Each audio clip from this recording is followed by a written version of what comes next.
दोस्तों, अंतरिक्ष में रॉकेट जाता कैसे है और अंतरिक्ष में जाने के बाद उस रॉकेट का क्या होता है? क्या वो वापस पृथ्वी पर आ गिरता है? और ये रॉकेट ऊपर की तरफ सीधा ही क्यों जाता है? रॉकेट के अंदर ऐसा क्या होता है? तो चलिए आज की इस वीडियो में इन सभी सवालों का जवाब हम जानने वाले हैं। दोस्तों, सबसे पहले जानते हैं आखिर ये रॉकेट होता क्या है। रॉकेट का मतलब एक तरह का इंजन होता है। इसका मतलब ऐसा यान भी होता है जो इस इंजन का इस्तेमाल करता है।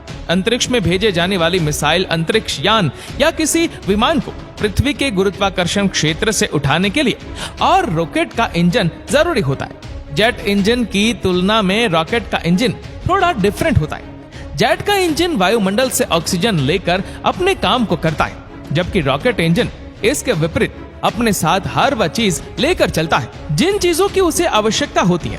रॉकेट इंजन इस केस में भी अपना कार्य करता है जहां पर हवा नहीं होती है। दोस्तों, रॉकेट के इंजन दो तरह के होते हैं। कुछ इंजन तरल ईंधन का इस्तेमाल करते हैं। इस स्पेस शटल और वेटर के मुख्य इंजन तरल ईंधन का उपयोग करते हैं। अन्य रॉकेट इंजन में ठोस ईंधन का उपयोग किया जाता है। इस स्पेस शटल के किनारे में दो सफेद ठोस रॉकेट बूस्टर्स होते हैं, वह भी ठोस ईंधन का इस्तेमाल करते हैं। दोस्तों, आखिर रॉकेट का इंजन काम कैसे करता है? बेसिकली रॉकेट इंजन भी अन्य इंजनों की तरह काम करता है। वे ईंधन को जलाकर क्रस्ट पैदा करता है। क्रस्ट का मतलब आसान शब्दों में कहा जाए तो धक्का, यानी वे यान को आगे बढ़ने के लिए धक्का देता है। ज्यादातर रॉकेट इंजन ईंधन को गर्म गैस में बदल देते हैं। ईंधन इस गैस को पीछे की ओर छोड़ता है, जिससे रॉकेट आगे की ओर बढ़ता है। अंतरिक्ष में कुछ ऐसा नहीं होता है जिससे धक्का देकर इंजन आगे बढ़े। ऐसे में यह सवाल उठता है कि फिर रॉकेट आगे कैसे बढ़ता है? दोस्तों, रॉकेट न्यूटन की गति के थर्ड लॉ के आधार पर वर्क करता है। यह नियम कहता है कि हर क्रिया के बराबर और विपरीत दिशा में प्रतिक्रिया होती है। रॉकेट का इंजन गैस को बाहर की ओर धक्का देता है। इस प्रक्रिया में गैस भी बराबर ताकत से आगे की ओर रॉकेट को धक्का देती है। इससे रॉकेट आगे की ओर बढ़ता है। क्या आपने देखा है कि अगर आप हवा को एक गुब्बारे से बाहर जाने दें तो क्या होता है? हवा एक तरफ आती है और गुब्बारा विपरीत दिशा में चलता है। रॉकेट उसी तरह से काम करते हैं। तेज गति से इंजन की नोक से निकलने वाली निकास गैस से रॉकेट को आगे की ओर बढ़ाती है। दोस्तों, अंतरिक्ष कहां से शुरू होता है? अधिकांश जेट विमान 15 किलोमीटर या फिर 50,000 फीट से ऊपर नहीं उड़ते हैं, जहां उनको उनके इंजनों में ईंधन जलाने और उन्हें उड़ने के लिए पर्याप्त ऑक्सीजन मिलती है। लेकिन ये अंतरिक्ष शुरुआत के आसपास कहीं नहीं है। अंतरिक्ष को आमतौर पर पृथ्वी से लगभग 100 किलोमीटर की ऊंचाई पर शुरू होने के रूप में परिभाषित किया जाता है। एक मनमाना बिंदु, जिसे कभी कभी कर्मन लाइन के नाम से भी जाना जाता है। किसी भी रॉकेट को पृथ्वी के गुरुत्वाकर्षण क्षेत्र से बाहर निकालने के लिए 1 सेकंड में 11.2 किलोमीटर की स्पीड हासिल करनी पड़ती है। इतनी स्पीड को हासिल करने के लिए रॉकेट बहुत ही तेजी से ईंधन जलाते हैं। एक अंतरिक्ष रॉकेट के अलग अलग भाग होते हैं: इंजन, ईंधन टैंक और कोई बाहरी रॉकेट बूस्टर। एक रॉकेट का सबसे बड़ा और यकीनन सबसे दिलचस्प हिस्सा रॉकेट का इंजन होता है। इंजन जो उसे आकाश में पहुंचाता है। जैसा कि हमने पहले ही कहा था, रॉकेट जेट विमानों और पृथ्वी पर काम करने वाले अन्य ईंधन से चलने वाले वाहन से भिन्न होते हैं, क्योंकि उन्हें अपनी ऑक्सीजन की आपूर्ति करनी होती है। आधुनिक अंतरिक्ष रॉकेटों में एक तरल ईंधन जैसे तरल हाइड्रोजन और तरल ऑक्सीजन द्वारा संचालित मुख्य इंजन होते हैं, जिन्हें विशाल टैंकों से पंप किया जाता है।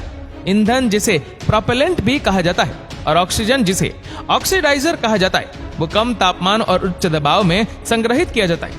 इसलिए इसे एक निश्चित आकार के टैंक में ले जाया जा सकता है, जिसका मतलब है कि रॉकेट ईंधन की समान मात्रा पर आगे बढ़ता है। और बाहरी रॉकेट बूस्टर, जो मुख्य रॉकेट इंजन की सहायता करते हैं, आमतौर पर इसके बजाय ठोस ईंधन को जलाते हैं। इस स्पेस शटल को ठोस रॉकेट बूस्टर या SRB-X कहा जाता है। बिल्कुल इसी कारण से वे बड़े अंतर महाद्वीपीय बैलिस्टिक मिसाइलों की तरह अधिक काम करते हैं, जो ठोस ईंधन को भी जलाते हैं। रॉकेट की मार्गदर्शन के लिए कंप्यूटर आधारित नेविगेशन होता है। वह रॉकेट को उसकी मंजिल तक पहुंचाता है, और पायलट जो भी रॉकेट ले जा रहा है, इस स्पेसक्राफ्ट या उपग्रहों से लेकर अंतरिक्ष स्टेशन के हिस्सों, यहां तक कि परमाणु वॉरहेड तक, आधुनिक अंतरिक्ष रॉकेट 2 या 3 स्वतंत्र रॉकेटों की तरह काम करते हैं, जो एक साथ अटकते हैं, जिन्हें चरण कहा जाता है।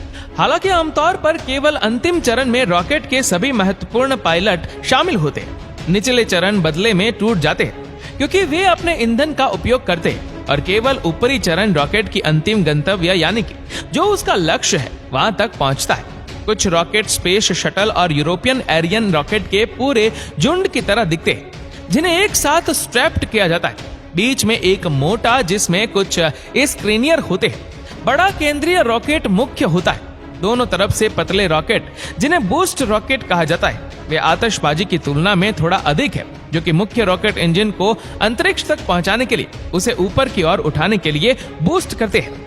दोस्तों अधिकांश रॉकेट 2 या 3 चरणों से बने होते हैं। जब एक चरण अपने सभी ईंधन का उपयोग कर लेता है तो उसे मेन रॉकेट से अलग कर दिया जाता है। जो भाग पृथ्वी के वायुमंडल में जलकर भस्म हो जाता है या फिर पृथ्वी पर आ गिरता है ये तब वापस गिरता है आमतौर पर समुद्र में और आबादी वाले क्षेत्रों से दूर या वायुमंडल में जल जाता है। ऐतिहासिक रूप से रॉकेट के अधिकांश हिस्सों को पृथ्वी पर वापस गिरने और वायुमंडल में जलने के लिए छोड़ दिया जाता है। लेकिन 1980 के दशक में नासा के स्पेस शटल के साथ शुरू होने के बाद इंजीनियरों ने रॉकेट के पुर्जों को डिजाइन किया जिन्हें वापस ला करके उनका वापस से उपयोग किया जा सकता है। जितना अधिक एक रॉकेट के पुर्जों का पुनः उपयोग किया जा सकता है उतना ही सस्ता रॉकेट लॉन्च हो सकता है और पैसों की बचत हो सकती है। दोस्तों रॉकेट एकदम सीधा ऊपर जाता है जबकि प्लेन ऊपर जाने के लिए अपने रनवे पर दौड़ लगाकर जाता है। ऐसा क्यों होता है चलिए इसका भी जवाब आपको ढूंढ कर दे देते हैं।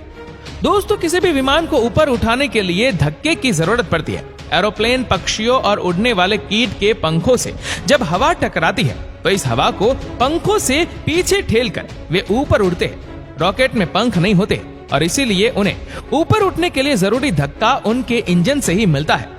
प्लेन ज्यादा भारी होता है और उससे ऊपर उठने के लिए हवा को बहुत ही तेज गति से पीछे छोड़ना पड़ता है। इसलिए वे पहले रहने पर कुछ दूर चलकर पंखों से हवा को ठेलने जितना बल प्राप्त करता है। रॉकेट को जमीन पर दौड़ाने और फिर आसमान में धक्का देने के बजाय उसे सीधे हवा में उठा देने का काम इंजन आसानी से कर पाता है। रॉकेट और एरोप्लेन दोनों एक ही सिद्धांत पर काम करते हैं। दोनों गैस को पीछे छोड़ते हैं और उससे उन्हें आगे जाने का धक्का मिलता है। तो दोस्तों ये तो हो गई रॉकेट के जलने और अंतरिक्ष में जाने की बात। अब आखिर सबसे पहले रॉकेट का आविष्कार कब और कहां हुआ था? ऐसा माना जाता है कि 12वीं सदी के आसपास चीन में रॉकेटों का आविष्कार हुआ था। इन ठोस रॉकेटों को आतिशबाजी के लिए इस्तेमाल किया जाता था। युद्ध में सेनाओं द्वारा भी इनका इस्तेमाल किया जाता था। 13वीं सदी में इन रॉकेटों का एशिया और यूरोप में ज्यादातर हिस्सों में आतिशबाजी और युद्ध में इस्तेमाल होने लगा। अगले 600 सालों में लोगों ने बड़े और बेहतर रॉकेटों को विकसित किया। इनमें से ज्यादातर का इस्तेमाल सेनाओं द्वारा किया जाता था।